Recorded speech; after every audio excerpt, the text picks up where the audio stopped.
वटपौर्णिमा विशेष उपवासाचे वडे करण्यासाठी लागणारं साहित्य: पाव कप साबुदाणा, 1 कप वरई, 2 हिरव्या मिरच्यांचे तुकडे, किसलेलं आलं, 1 चमचा जिरं, अर्धा कप लाल भोपळा, अर्धा कप उकडलेला बटाटा, तळण्यासाठी तेल, हिरव्या मिरच्या, चवीनुसार मीठ. साबुदाणा, वरई, मिरचीचे तुकडे, आलं, जिरं एकत्र वाटून घ्यायचं. आता उकडून घेतलेल्या बटाटा आणि लाल भोपळ्यात हे वाटलेलं मिश्रण चवीप्रमाणे मीठ घालत मळून घ्यायचं. आवडीप्रमाणे मिरचीचे तुकडे घालून याचे अशा पद्धतीने वडे तयार करायचे आणि मध्यम आचेवर तळायचे. झाले आपले वटपौर्णिमा विशेष उपवासाचे वडे तयार. आता आपण फटक्यात बनवून तयार होतील असे उपवासाचे वडे कसे बनवायचे ते बघूयात.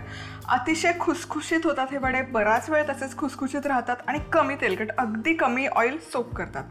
पाव कप साबुदाणा, 1 कप वरई घ्यायची, हिरव्या मिरचीचे तुकडे यामध्येच घालूयात, आलं किसलेलं किंवा तुकडे आणि जिरं.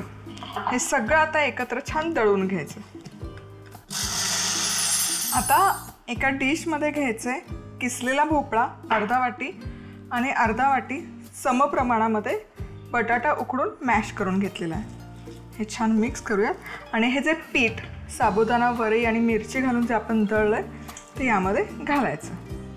एकदम जितकं शक्य आहे तितकं बारीक पीठ दळून घ्यायचं आणि आता यामध्ये घालूयात चवीपुरतं मीठ. पाण्याचा वापर न करता यामध्ये जितकं मॉइश्चर आहे लाल भोपळा आणि बटाटा त्यामध्येच हे मिश्रण छान एकजीव करून घेऊयात. चला, हे पीठ छान मळून झालं आहे तर यात आहे ना मी थोडेसे मिरचीचे तुकडे घालतेच आहे. आता काही नाही, हे वडे घ्यायचे असे आणि हव्या त्या आकारामध्ये तुम्ही थापून घेऊ शकता.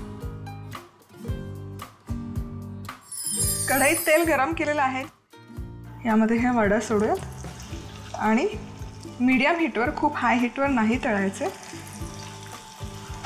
म्हणजे मग आतपर्यंत ते तळले जातात. छान खरपूस होईपर्यंत तळूयात. एक बाजू हलकीशी खरपूस तळून झाली की उलटं व्हायचा वडा, वाह, आणि दुसरी बाजू पण छान खरपूस तळून घेऊयात. वडा आता सगळ्या बाजूने मस्त असा खमंग खुसखुशीत तळून झालेला आहे. आता हा काढायचा. लगेच खाणार असाल तर कढईतून ताटामध्ये, थोडा वेळाने खाणार असाल तर ऑफकोर्स जाळीवर काढून ठेवायचं